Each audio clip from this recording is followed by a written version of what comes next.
নমস্কার, আমরা করছিলাম পরিমিতি। পরিমিতির বেশ কয়েকটা ক্লাস হয়ে গেছে। মোটামুটি ৮ টা ক্লাস হয়েছে। তোমরা যদি না দেখে থাকো অবশ্যই ৮ টা ক্লাস দেখে নেবে। আজকে আমরা পড়ব হচ্ছে গোলক। এই গোলকে কি রয়েছে? গোলক তো আমরা চিনি, তাই না? ফুটবল। ফুটবল চিনি না? চিনি তো। এখানে গোলকের ছবি রয়েছে।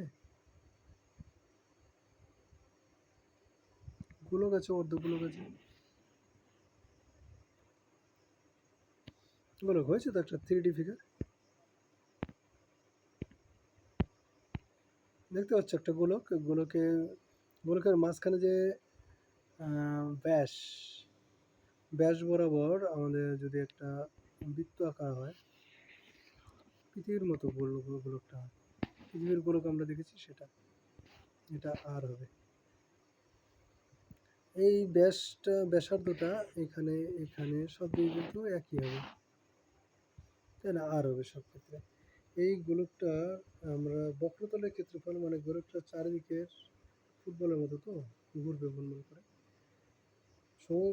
মানে ক্ষেত্রফলটা হবে, মানে বক্রতল, এটাকে বক্রতল বলা হচ্ছে বা সমুদ্রতল, যাই হোক।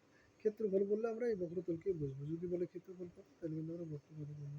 ক্ষেত্রফলের সূত্র হচ্ছে পাই 4 পাই r²। ঠিক আছে, ক্ষেত্রফলের সূত্র এটা মনে রাখবে। আর আয়তনের সূত্র হচ্ছে 4/3 পাই r কিউব। এবার 4 পাই r² এবং 4/3 পাই r কিউব। এখানে একটু মনে রাখার জন্য এইটুকু তোমরা একটু খেয়াল রাখতে পারো, যেটা হচ্ছে 3 থাকলে কিউব হবে, আর যখন স্কোয়ার থাকবে তখন কিউব, নিচে 3 কিছু থাকবে না। স্কোয়ার দিয়ে সবসময় ক্ষেত্রফল প্রকাশ করা হয়। ক্ষেত্রফলের সময় স্কোয়ার থাকবে, এই মাস্ট। আর আয়তনের সময় অবশ্যই কিউব থাকবে, এটা তোমরা মাস্ট জানো যে আয়তন মানে কিউব, তার 3টা ডাইমেনশনে গুণফল হবে। আর ক্ষেত্রফলের ক্ষেত্রে 2টা ডাইমেনশনে গুণফল হবে। তাই পাই r² হচ্ছে ক্ষেত্রফল, আর 4/3 পাই r কিউব হচ্ছে এর আয়তন। জাস্ট এইটুকুই, বেশি কিছু নয়। এবার তার মধ্যে আরেকটা জিনিস রয়েছে, সেটা হচ্ছে অর্ধগোলক, সেমি হেমিস্ফিয়ার যাকে বলা হয়। অর্ধগোলকের ছবি এখানে রয়েছে, আমরা বানিয়ে দিচ্ছি। দেখো দেখো, হলো কি?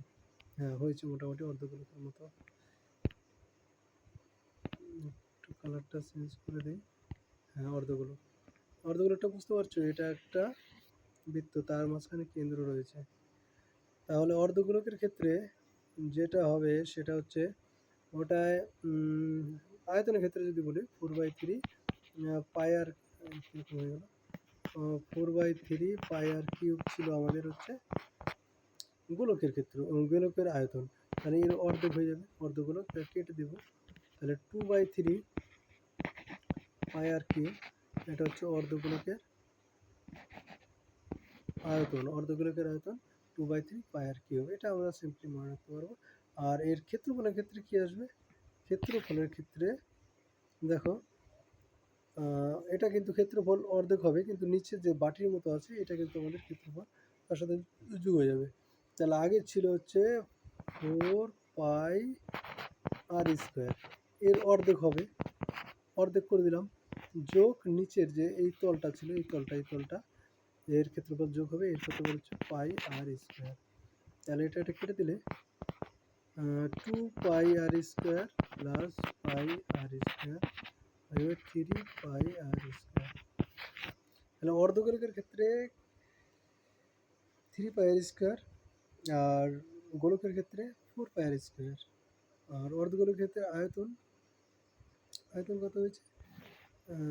4/3 পাই r কিউব হবে না, সেখানে 2/3 পাই r কিউব হবে। এটা তাহলে গোলক এবং অর্ধগোলকের এইগুলো সূত্র আমাদের মনে রাখতে হবে। তা এরকম প্রশ্ন হতে পারে যে অর্ধগোলকের বক্রতলের ক্ষেত্রফল, এটা কিন্তু বক্রতলের ক্ষেত্রফল আছে এবং সমগ্রতল, দুটো তল হবে, একটা নিচের তলটা হচ্ছে সমতল, আর এই চারিদিকের যে আছে, এই চারদিকের তলটা চারদিকে ঘুরেই থাকবে, এটা হচ্ছে বক্রতল। তার ক্ষেত্রফল অবশ্যই আমরা বলে দিতে পারি 2 পাই r², কারণ 4 পাই r² সমগ্রতলের ক্ষেত্রফল হচ্ছে বৃত্তের, গোলকের। তাহলে অর্ধগোলকের ক্ষেত্রে বক্রতলটা হবে 2 পাই r², আর সমগ্রতলের ক্ষেত্রফল হবে 3 পাই r², আর আয়তন হবে 2/3 পাই r কিউব। ঠিক আছে, এগুলো মনে রাখবে। এই পর্যন্ত আমাদের মেন সলিউশন কমপ্লিট হলো।